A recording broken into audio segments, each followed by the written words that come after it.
Hi, I'm George Woodbury from the College of the Sequoias in Visalia, California, and in this video we're going to work through three different word problems involving motion. The equation that we'll be using in all of them is rate times time equals distance, or r times t equals d. Problem labeled number 2. I drove 5 hours to pick up a relative, then drove another 6 hours to return home.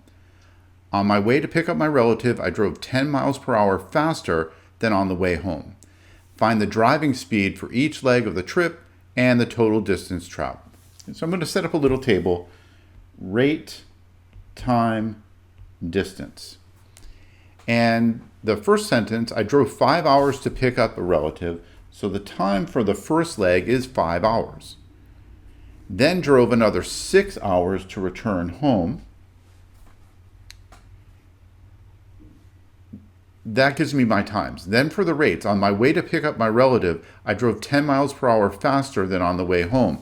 So if I let the rate on the way home be x, the rate on the first leg of the trip is x plus 10. So the first one is to get the relative, and the second one is the leg coming home. Now rate times time equals distance. So the distance for the first leg of the trip we can get by multiplying. It's going to be 5 times x plus 10. For the second one, I multiply x times 6, and that gives me 6x. And what I know about these two distances is that they're equal to each other. The distance I drove to pick up the relative is the same as the distance I drove back home. So my equation is going to be 5 times the quantity x plus 10 equals 6x. Now that we've set that up, let's go ahead and solve this. Begin by distributing the 5. That gives us 5x plus 50 equals 6x. Collect all the variables on the right-hand side. Subtract 5x from each side, and we're left with 50 equals x. And there's our solution. Now, going back to the problem, we need to figure out what we were asked to do. So we've solved this equation, but we need to do something with that solution. And it says find the driving speed on each leg. So find the driving speed on each leg. On leg 1, the driving speed was x plus 10. So that's going to be 50 plus 10, or 60 miles per hour. For leg 2, that's just x. So that's going to be 50 miles per hour. And then it says find the total distance traveled. So I need to add the two distances together to get the total distance. Or I could get one of the distances and double it. That might be a more efficient way to do it. Let's try it that way. I'm going to use the distance coming home because the expression's a little friendlier, 6x. So the distance coming home is 6x, so that's going to be 6 times 50 miles per hour. That's 300 miles. Now, I could also have found the other distance by substituting 50. I would have had 5 times 60, also 300. But that makes our total distance 2 times 300, or 600 miles. So that's the first of the motion problems we're going to talk about, where we have two legs of a trip and the distances are the same, so we can set the first distance equal to the second distance. But not all the problems are like that, so let's take a look at a second problem. Jared is in training for a cycling race. On today's training ride, he biked for 1.5 hours through the foothills and then for another 45 minutes on flat roads. His average speed was 8 miles per hour faster on the flat roads than it was in the foothills. If the total distance covered was 60 miles, what was Jared's speed in the foothills? So what we see here is I already know the total distance, so the distance from each leg, when we find their sum, has to equal 60. We're still going to use the same table, rate, time, distance, and I'm going to label the two rows as foothills and flat. Let's start extracting information from the problem. On today's training ride, he biked for 1.5 hours through the foothills. So his time for the first leg is 1.5 hours. And then another 45 minutes on flat roads. So I already have the time in hours as a decimal. I need to do the same thing for 45 minutes. Now 45 minutes is 3/4 of an hour, and 3/4 as a decimal is 0.75. So the time on the flat roads is 0.75. Moving on to the next sentence, his average speed was 8 miles per hour faster on the flat roads than it was in the foothills. So if we let that speed in the foothills be x, 8 faster than that, 8 more than that on the flat roads, that's going to be x plus 8. Now again, we multiply rate times time, and that's how we get our distance. So x times 1.5 for the first leg is 1.5x. For the flat road, x plus 8, that quantity is going to get multiplied by 0.75. I can write it like that. And again, I know that the total is 60. So there's my equation. I'm going to add those two distances. It needs to equal 60. When I'm done, I need to come back and find Jared's speed in the foothills. That is simply x. So once I find out what x is, I'll have my solution for this problem. All right, let's set up the equation.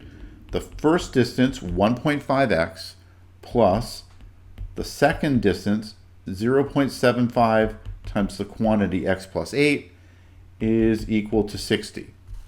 We'll begin by distributing the 0.75.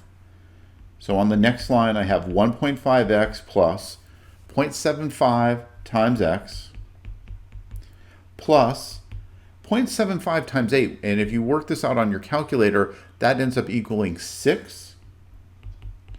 And this is all equal to 60. We have some like terms to combine on the left-hand side. Also, I want to move that term 6 over to the right-hand side so I can subtract it from both sides at the same time. 1.5x plus 0.75x is 2.25x, and 60 minus 6 equals 54. All we have to do now is divide both sides by 2.25, so we can turn to our calculator for that, and we find that x is equal to 24. And with the right units, that's going to be 24 miles per hour. That's the speed in the foothills. If we wanted the distance in the foothills, we would put in the 24 for x in its distance, 1.5 times 24. If I wanted the speed on the flat roads, I would add 8 to that 24. And the distance on the flat roads, I would multiply the 32, the new speed, by 0.75. Okay, one more. So the first one, the two distances were equal to each other. The second one had a total of 60 miles, so we added them together. Let's see what type we have here. At 1 p.m., a plane departs an airport heading north. At 1:30 p.m., another plane departs the same airport heading south, traveling 50 miles per hour faster than the first plane. At 3 p.m., the planes are 950 miles apart. What are the speeds of the northbound and southbound planes? So let's set up a table, rate, time, distance, and I'll just write north for the northbound plane and south for the southbound plane.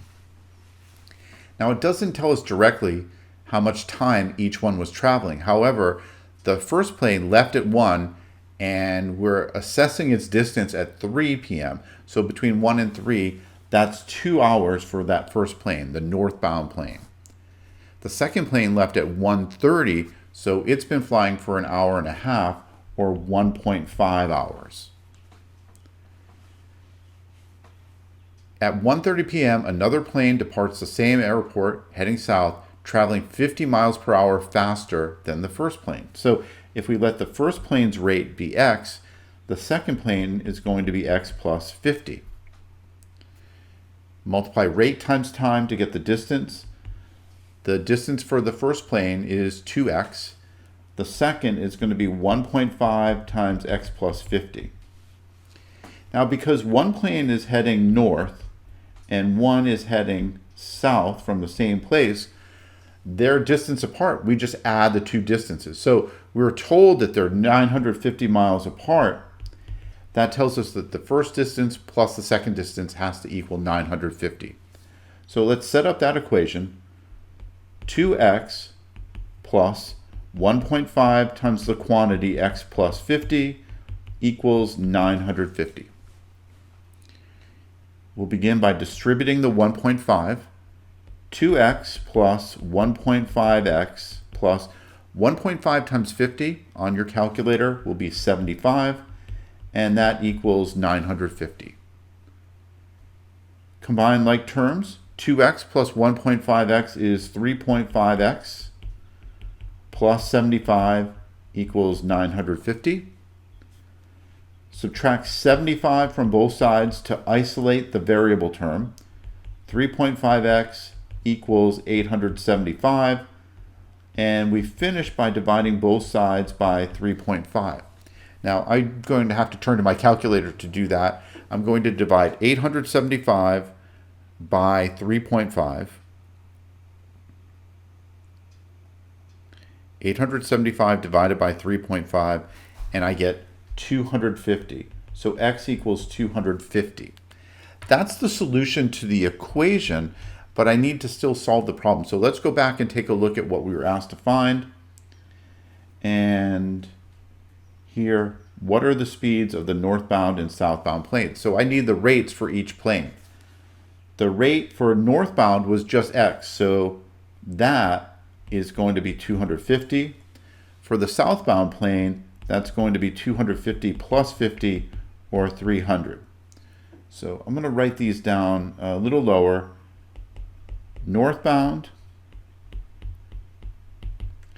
250 miles per hour. Southbound, 300 miles per hour. Okay, so first, use the equation rate times time equals distance. These problems will typically have 2 legs to the trip, sometimes more. And what we want to do is determine whether the 2 legs are equal to each other or the 2 legs add up to some total. Sometimes we find one where the first distance is 50 more than the second distance. So the first distance minus 50 equals second distance. It depends on the wording of the problem. Just be careful with that part. In the next video, we'll do one more problem related to motion.